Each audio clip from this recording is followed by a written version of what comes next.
We're back. Good to have everybody with us here. We're at the Omni Hotel. This is the scene of the Republican advance, the 33rd Donald W. Huffman advance. Carly Fiorina just delivering words. I purposely missed that.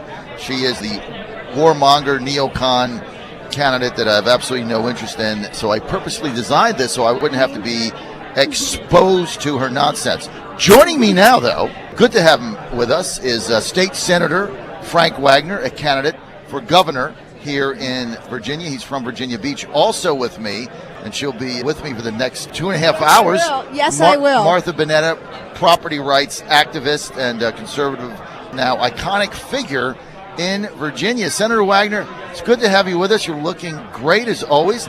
I got to know, how does Wagner have these parties and he goes out, he has a good time, and then pops out of bed and he's perfectly coiffed, right? I mean, how does he do it? Yeah, you look amazing. Well, thank you very much.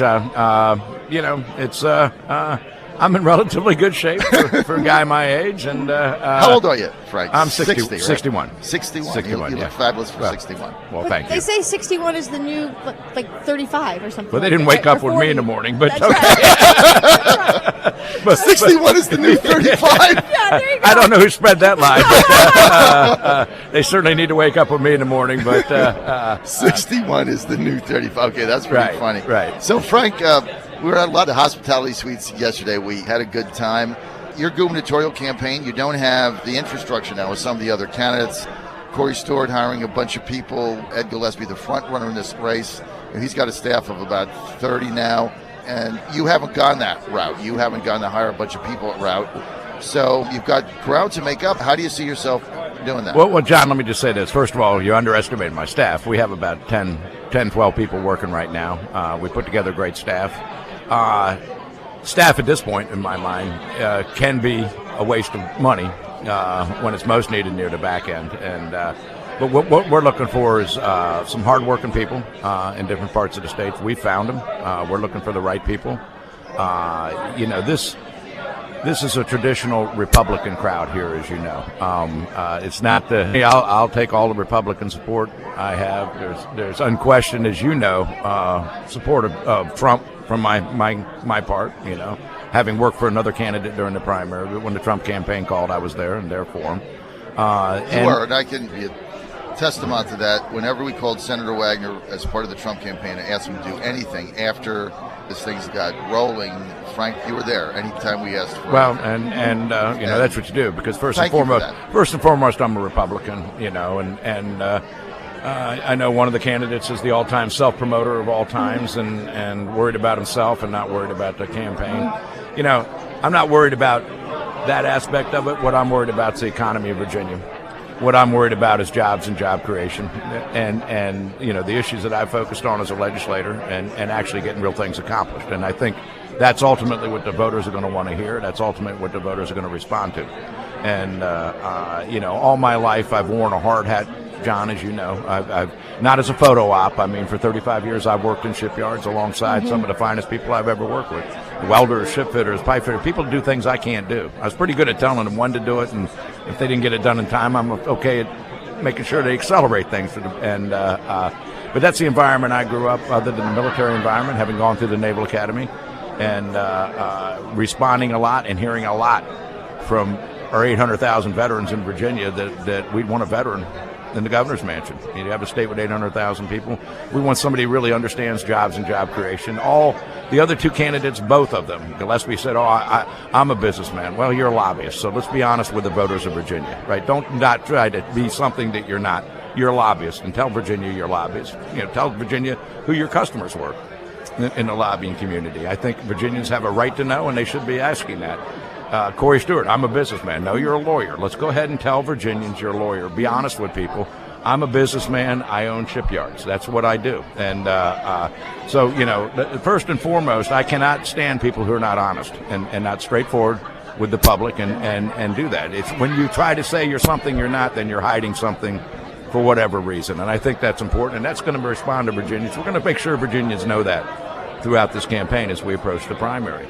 And I think all three candidates, I've heard them say, we're going to improve the economy. We're going to make jobs. Well, let's scratch the surface, because every candidate that we just heard from in the presidential race, all of them. So let's hear, how are you going to go about creating jobs? And I put forward a plan that I think is respond to. I recognize that we have a standards of learning system in Virginia that's great if you're going to college. Right. But a lot of kids are going to college that shouldn't be, and a lot of kids just don't have the capability to go to college. And we need to have career technical education in SOL. That's where the jobs are. So that system, by making it an SOL, you change the entire thought process of the school administrator, principals, right on down, not to what's best because I'm trying to jam a square peg and make the student pass an SOL test that he may or may not be able to pass. But what you're saying is, let's look at the student and say perhaps career technical education is where you want to go. And these are the high-paying jobs. These are the people I worked around all my life, the welders, the ship fitters, and some of these are very high-tech type of jobs that don't require, and a lot of this can be accomplished while you're in high school and you're employable. You know, I tell folks, every kid that graduates from college has a job. For far too many of them, the job is cleaning out their bedroom so they can move back into the house again. And we pat ourselves on the back and say we've done a good job. You know, we haven't done a good job, and I don't blame job creators for it. I blame our education system for not being able to meet the job. So that's one way we can certainly make sure that we have the workforce in Virginia to handle the economy we have today in Virginia, but more importantly, have that workforce available as we grow the economy. No question about it. We're at the Republican Party Advance, the Omni Hotel. We're in Richmond. We're going to be on today. This is a special edition of 750 Republicans descending at the Omni in Richmond today to trying to figure out how they're going to win a statewide race. We're with Virginia Beach Republican Senator Frank Wagner, running for governor. Martha Bonetta is with us, a conservative, iconic figure, if you will, in property rights. Senator Wagner, just put out my morning line odds. I've got you second choice at 5-2. Last year, this time, I had you at 9-1. Well, so 9-1, John, 5-2. That's pretty good, John. I think those odds are going to continue to improve because more Virginians, this is primary, and people start to pay attention. And we're not talking about 600 or 700 people here, or 300 or 400 now, but we're talking about 100, 300, 200, 300,000 people are going to vote in that primary. Are going to sit down and ask themselves, do we want a lobbyist for our governor? Well, you got one now. How's that working for you? Okay, do you want a lawyer for a governor? How's that working for you? Do you want a military veteran that's run real businesses, that's employed real Virginians? And then they're going to start looking at what the issues are and how you want to approach the issues and how, you want to create jobs in the economy. How are you going to go about doing it? What's your plan? Okay, my plan, quite frankly, we haven't talked about transportation, but if you're ever going to fix Southside Virginia and Southwest Virginia, you've got to put the transportation networks into those areas if you're going to fix their economy. It's just that simple. And you've got to bring broadband. You've got to bring internet access to our areas with the high unemployment. That is priority one. And we need to push the utilities to do that. If the utilities are unwilling to do it, then government has a role to step in, because you're not going to, without those two factors, you're not going to be able to improve the economy down here.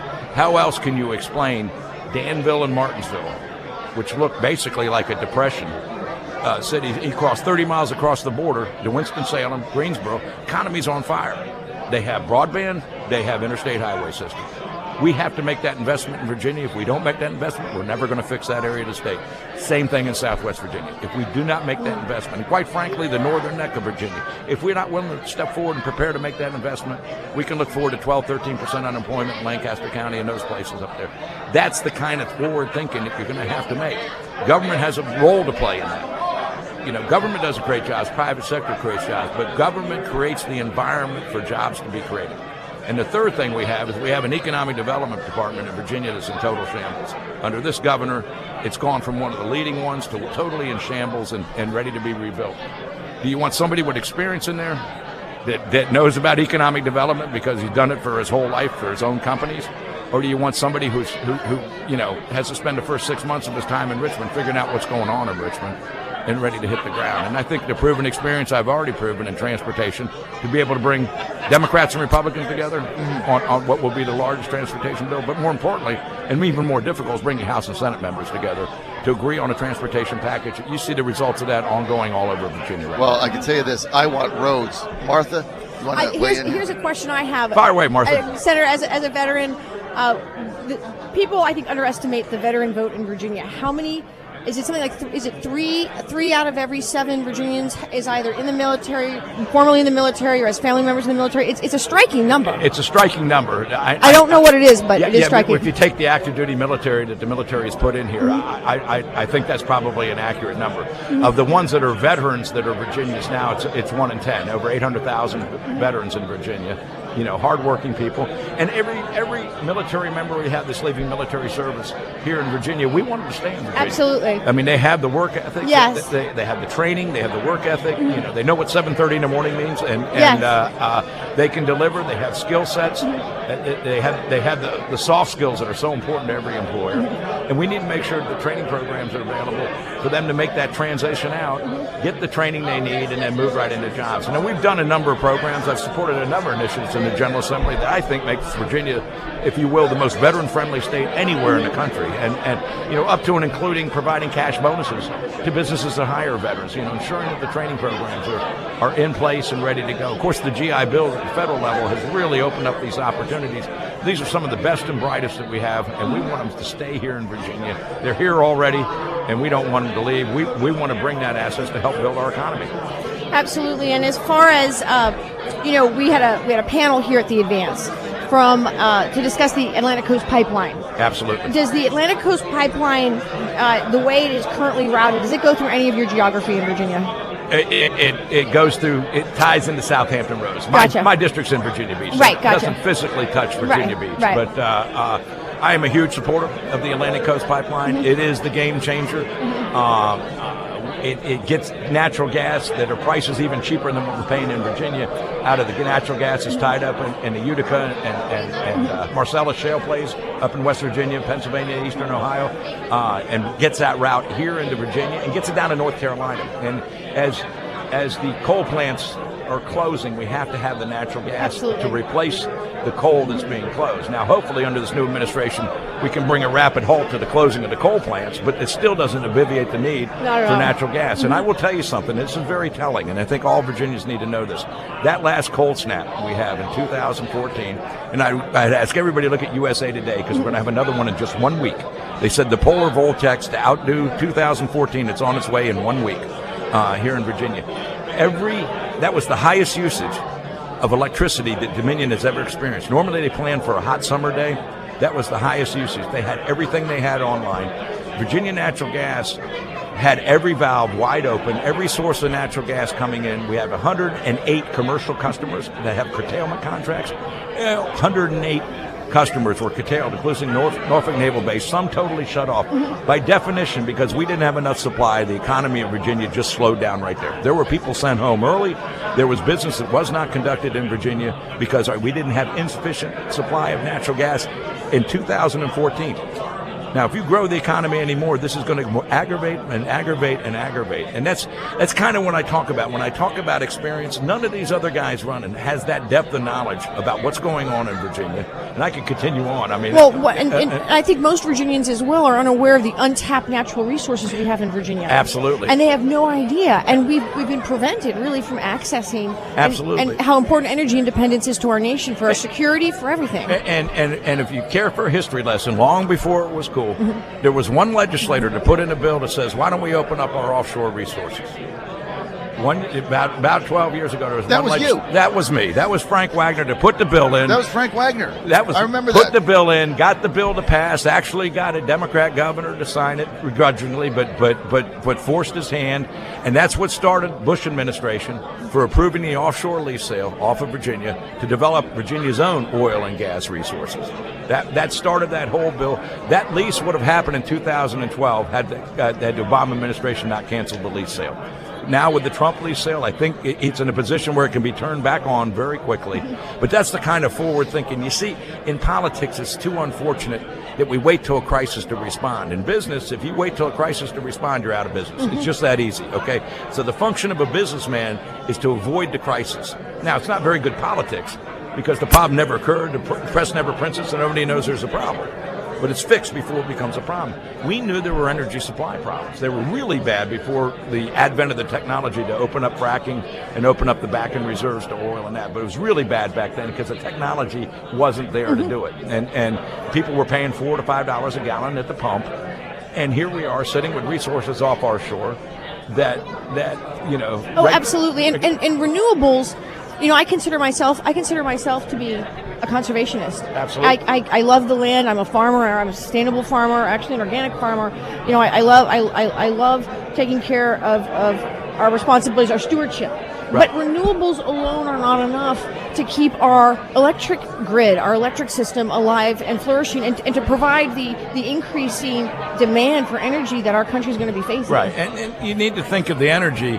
There are those that will tell you this is the sole solution. There is no single solution to the energy problem in Virginia, and you don't want a single solution, because once you do that, you're dependent on one fuel source or one thing, and you're at the mercy of the whims. The energy solution is a big shotgun shell, I say, and it's full of pellets. Some pellets are bigger than others. Conservation, how we use the energy we use now. We waste a lot of energy. Obviously, energy is expensive. Businesses do it not, they advertise as green, but businesses do it because it's money, and they're saving money. And so there's things that we can do, and a lot of it involves education. Absolutely. Most people want to do the right thing. Most people don't want to put a 100-watt incandescent light bulb in their house that's so hot you can't touch it. It's so hot you can't touch it while you're running your air conditioner. Right. It doesn't make a whole lot of sense, when LED lights are available and those types of things. So it's the little small things, but those little small things add up when they're more adopted through. But clearly, the more energy we have, the cheaper it's going to be. That's just simply economics 101, okay? The more diverse your energy supply, the less vulnerable you are to cost shifts in any one energy source. Absolutely. If you're totally dependent on natural gas, something happened to a pipeline, you're out of luck. There is no substitute. So a mix of nuclear, and renewables is a part of the equation. Absolutely. But until we come up with a cost-effective energy storage device, renewables will have to be backed up by conventional generation, or else you'll be prepared for brownouts and blackouts. Okay. So until that, and to me, the research and development on those storage devices is something we ought to take a leadership role in Virginia, because when that mousetrap is built, and it will be built, we have way too many smart people in this country not to have it built. I want that mousetrap being built in Virginia. I want us to be the manufacturer of those energy storage devices and moving forward on it. We have that opportunity to do that. Same translates into transportation. We know, we know there are disruptive technology coming in transportation. So as we look to the system we want to build, we need to look at ensuring that the system we build accommodates that disruptive technology, so we're the first to agree to it. Now I'm going to put in legislation this year that was just adopted in Michigan that deals with unmanned driverless vehicles. It's landmark legislation, and Michigan's first, Virginia's going to be second. We're not going to be caught behind a power wave. We did that in banking, but long before I was in the General Assembly, they deregulated banking. Virginia said, no, we're not going to go down this road. Good old state Virginia. Well, you know what? North Carolina said, yes, we're going to go down it. So consequently, Bank of America, all the banks are down in Charlotte, North Carolina. Then all of a sudden, Charlotte Airport's not big enough, so now Charlotte has this massive. It all started because Virginia failed to adopt the technology changes back in the 80s that were coming down the road. We keep doing that, we can expect to be a backwater state. Second, we take a road. So the bottom line here is, and this is important, as governor, I have a vision. This is how you build policy. Some people build policy at the bottom, putting rocks. No. You have a vision. You say, this is what I want Virginia to be. I want Virginia to be that high-tech transportation thing. I want Virginia to be accommodative and have industries across the board. Not just, everybody says high-tech. We're going to put a massive investment in infrastructure in place. Who's going to put that infrastructure in place? These are not the super high-tech computer jobs. These are welders. These are, heavy equipment operators. These are land survey. It runs the spectrum. You have to have this vision of, we're going to have the infrastructure put into place. We're going to have the transportation networks put into place. We're going to have the high-speed digital thing. These are responsibilities. You paint that vision, then you build the policy to make sure the vision comes true. So the takeaway for your listeners is, do you want, listen to the other two, and I'll paint you that vision. You elect me, we'll make it come true. We'll put it in place, and you're only 4 years for governor, so you're not going to get it all done, and I'd be less than honest, and I told you in the outset, I'm straightforward. You'd be less than honest, think we can get it all done, but once you start building it, it can't be stopped. And I'll promise you in 4 years we'll get started on it and it won't be able to be stopped. And I'm excited. People ask you why you're running for governor, because I have a vision, and I think it's the right vision for Virginia. Nobody else has painted a vision to me of doing it. Just simple sniping politics. I did this for Donald Trump. I did this for Donald Trump.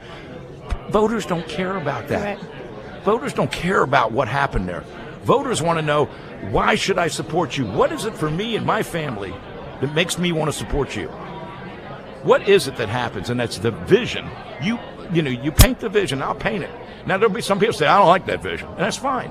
There's other candidates to vote for. I got it.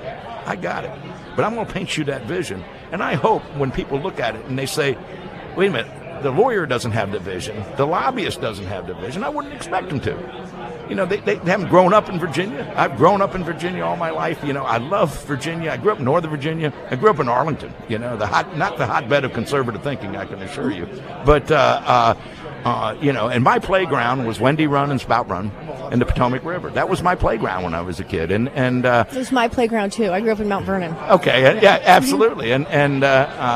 I went to Washington Lee High School, and 2 weeks later, after I graduated, I was at the Naval Academy, and graduated there, and I was on a ship out of Little Creek, and I fell in love with the Tidewater area too, the Navy sent me to Long Beach for a couple of years, left the Navy, came right back to Virginia, and so exception of my parents' military service and mine, I've been in Virginia all my life, I'm a proud veteran, but those are all important. Those are kind of things, just look at the resumes, you compare them side by side. But then you got to say, hey, that's fine. You got a better resume than the other candidates, but what do you want to do? Right. And really, when voters ask themselves, and I think when voters go in the booth and they look and they're going to ask themselves that question, they're going to pull for Frank Wagner. And that's what we're counting on. And we're sitting there, and you got a little Gillespie sticker on. I have endorsed Ed Gillespie for governor. Martha Bonetta and Frank Wagner. Martha, my co-host here for the day, and Senator Wagner running for governor, saw her Ed Gillespie sticker on and just said, well, why do you have this sticker on? We're going to be live on the air. We're going to run right through it. By the way, Senator Wagner today's all fired up. He's on a roll. So let's just go with it. Go ahead. Well, I had the pleasure of working with Senator Wagner in the General Assembly, and I have the highest respect for you, sir. I really do. I have endorsed Ed Gillespie. I'm very proud and honored to endorse Ed Gillespie. I've had the privilege of getting to know both Ed and Kathy, and Ed Gillespie is a man of integrity. He will bring principled, ethical, transparent leadership to the Commonwealth. I believe he's a unifier, and he will bring every part of the party together. And I believe that the future under a Gillespie administration will prove not only will it bring prosperity to the Commonwealth, but it's going to unify our party. It's going to bring hope and inspiration to so many people that are struggling, and it's an honor and a privilege for me to endorse Ed Gillespie. Okay, Senator Wagner, you got exactly a minute and 45 seconds to respond to that, and then I have to get out. That's a great line of fluff. If you haven't learned anything from this last election, fluff isn't going to make it, okay? People want to know what your background is and how you're going to turn Virginia around. The question of unity, you've proven it on transportation, and a big part of governor, bring the Republicans together, but you're leading all of Virginia. It's not just all Republicans. In the General Assembly, I can assure you, it's not just all Republicans. You got to bring both sides of the aisle together, and you got to do. In terms of laying out a record for all Virginians, those on the bottom end, those are the ones we must assist more. Just look at the track record I have in terms of helping on the disabled community. So I think what I heard, and I love it all to death, but I heard a lot of fluff and no substance, which is what I've heard out of both campaigns, just a whole lot of fluff and no substance. You know what? Voters are tired of fluff. They're tired of political rhetoric. And one of the things in 25 years, and I've been in politics for 25 years, but one of the things, John, down in our area, Frank talks to us like we're a regular person, and Frank's a straight shooter, and Frank will tell you exactly, and I don't have to confuse myself or say, boy, that sounded good. What did they just say? And that's what politicians are so good at. Polished politicians are so good at is saying something that sounded real good and absolutely saying nothing and really committing on no issues at all. And that's wonderful. So. Well, and I got to get out. Okay, first of all, it's not just rhetoric. Ed Gillespie was RNC chair. He served in the White House. He was a counselor to Bush. This is a man that has spent the last 30 years advocating for conservative policy for conservatives and our values throughout the country. And so, this is not somebody that just talks the talk. This is a man that has a proven track record of protecting and defending our most conservative values in the country. Well, I would say, look at my 25 proven, when I say proven, recorded vote proven track record of conservative leadership in Virginia, and that's fine. That, again, doesn't answer what's on people's minds. What's on people's minds is the economy is not where it needs to be in Virginia. We all agree that. What are each of the candidates going to do to improve my life? How are they going to improve the prospects for my family? And it has nothing to do with what you just said. It has everything to do with what I just said. If we get that message out beyond the 200 or 300 people around here, out to the 300,000 people that are going to vote, I'm confident in my message. I'm confident in my message. You're going to be a factor in this race. There's no question about it. Every time we've had a face-to-face, the feedback from the audience has been overwhelmingly that you hit it. So I look forward. I relish every opportunity to be side by side with the other candidates so we can each tell our stories in front of the people that are going to be impacted by who's their governor. All right, we have to get out. Thank you, John. Appreciate it. We got Ed Gillespie will be joining us in a few moments. Yes. Senator, thanks for being with us. Absolutely, John. Absolutely. Enjoyed it very Thank you for your candor, Senator, as always. It's one thing we can always count on when Frank Wagner comes on the John Fredericks Show is you might not like what he says, but he's going to tell you what's on his mind. He's going to tell you what he thinks. That's the signature Frank Wagner. When Ed comes on, then I ask everybody, all your listeners, to say, okay, they want candor or what I thought I just heard. Fluff. Right, I'll talk to you later, John. Thank you. Wagner. Bye-bye. Martha Bonetta live at the Advance. We just had a little mini debate here.